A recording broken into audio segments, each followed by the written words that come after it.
തൃശൂർ പുതുക്കാട് സിഗ്നലിൽ നിർത്താൻ ശ്രമിച്ച ബൈക്ക് യാത്രികനെ കാർ ഇടിച്ച് തെറിപ്പിച്ചു. സിഗ്നലിൽ ബൈക്ക് നിർത്താൻ ശ്രമിക്കുന്നതിനിടെ പിന്നാലെ എത്തിയ കാർ ഇടിക്കുകയായിരുന്നു. അപകടത്തിന്റെ CCTV ദൃശ്യങ്ങൾ പുറത്തു വന്നു. സൂരജ് സജി വിവരങ്ങളുമായി. സൂരജ്, നമുക്കിപ്പോൾ ഇതുമായി ബന്ധപ്പെട്ട് നൽകാൻ കഴിയുന്ന വിവരങ്ങൾ എന്തൊക്കെ?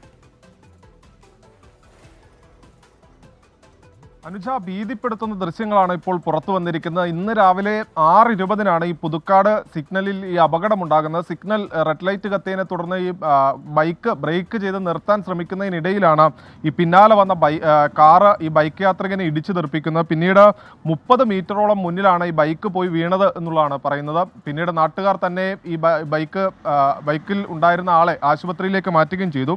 ബൈക്കിലുണ്ടായിരുന്ന ബൈക്ക് യാത്രികനായിട്ടുള്ള മൂവാറ്റുപുഴ സ്വദേശി ഗണേഷിന്റെ പരിക്ക് ഗുരുതരമാണെന്നുള്ളതാണ് പറയുന്നത്. അതോടൊപ്പം തന്നെ ഭാര്യ ചിത്രയും ഉണ്ടായിരുന്നു. പക്ഷേ ചിത്രയ്ക്ക് കാര്യമായി പരിക്കേറ്റിട്ടില്ല എന്നുള്ളതാണ് പറയുന്നത്. ഈ കാർ യാത്രികന്റെ അമിത വേഗതയാണ് ഇത്തരത്തിൽ അപകടത്തിനിടയാക്കിയതെന്നുള്ളതാണ് നിലവിൽ പോലീസ് കണ്ടെത്തിയിരിക്കുന്നത്. ഇതിന്റെ പശ്ചാത്തലത്തിൽ ഈ കാർ അടക്കം പോലീസ് കസ്റ്റഡിയിൽ എടുക്കുകയും ചെയ്തിട്ടുണ്ട്. അനുജ, തൃശൂർ പുതുക്കാടാണ് സിഗ്നലിൽ ബൈക്ക് നിർത്താൻ ശ്രമിക്കുന്നതിനിടെ പിന്നാലെ എത്തിയ കാർ ഇടിച്ചത്. അതിന്റെ CCTV ദൃശ്യങ്ങളാണ് പ്രേക്ഷകർ കണ്ടത്.